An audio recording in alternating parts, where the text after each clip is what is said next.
Habis rusak kereta Faris. Jom tarik nafas panjang.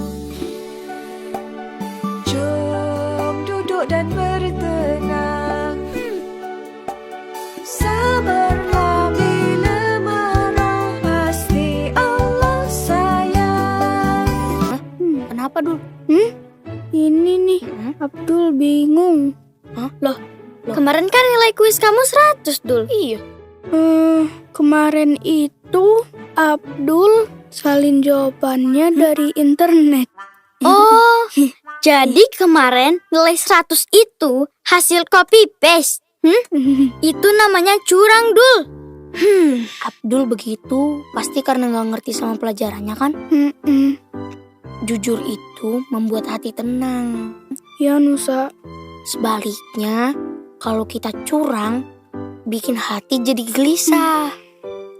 Walau nilai 100, tapi kamu sendiri tetap nggak ngerti kan?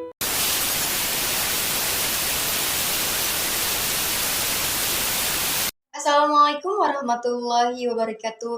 Salam sejahtera, salam Om Swastiastu, Namo Buddhaya, salam kebajikan bagi kita semua. Sebelumnya, perkenalkan nama saya Ella Amelia. Saya duduk di bangku kelas 11 sebagai siswi dari SMA Negeri 1 Duku Puntang, Kabupaten Cirebon.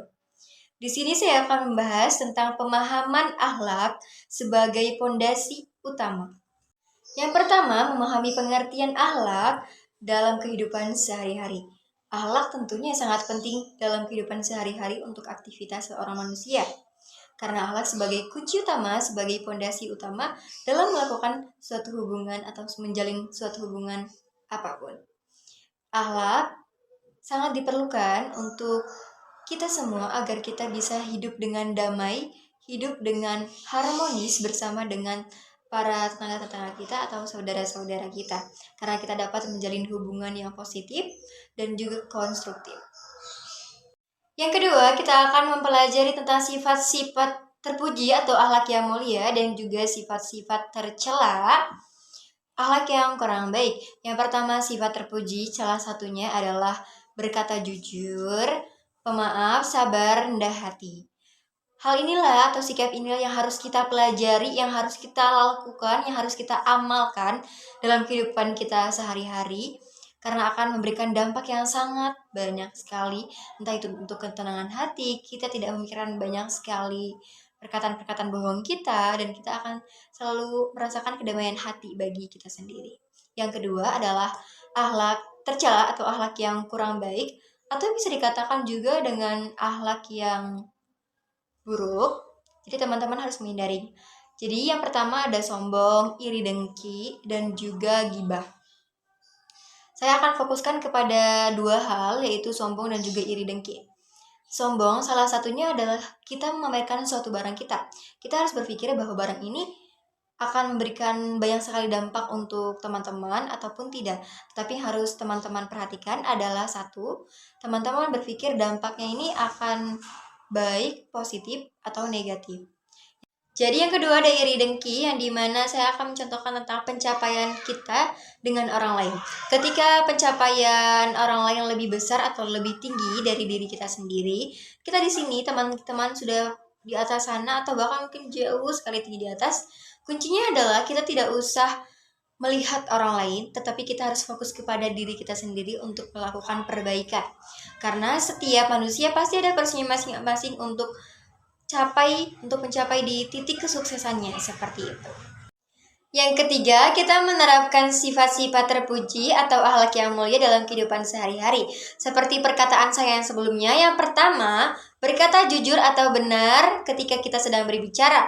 Yang kedua, rendah hati. Kita tidak membedakan kasta seseorang ataupun umurnya lebih dewasa ataupun lebih di bawah kita.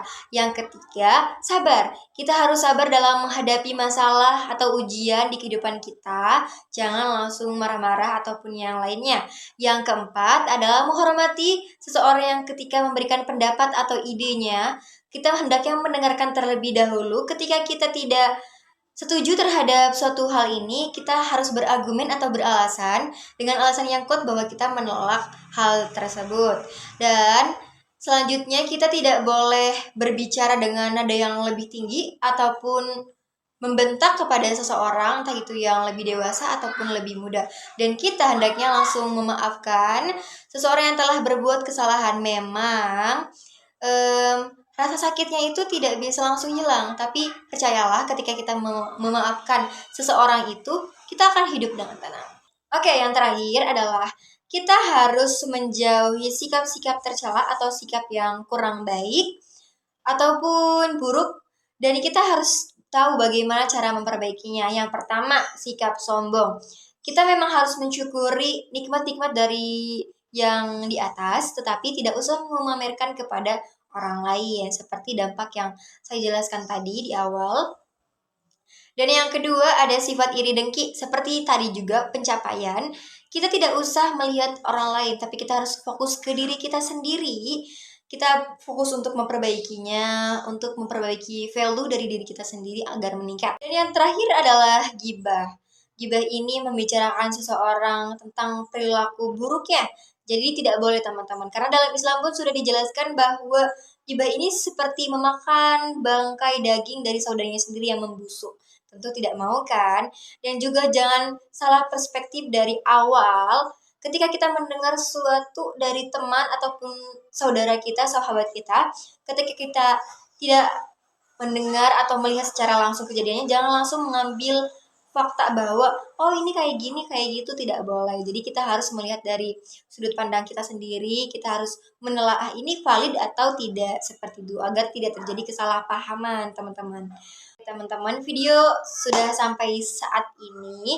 Teman-teman, saya minta doanya semoga saya diterima di calon duta hukum dan HAM Jawa Barat. Dan jangan lupa pesan saya dari asesmen yang pertama dan asesmen yang kelima ini supaya diterapkan dan juga difahami bahwa kita tidak boleh melakukan hal ini. Oke? Bye-bye teman-teman. Terima kasih telah menyaksikan video ini. Saya memohon maaf apabila perkataan saya menyakiti perasaan teman-teman atau menyinggung. Kurang lebih mohon maaf. Wassalamualaikum warahmatullahi wabarakatuh.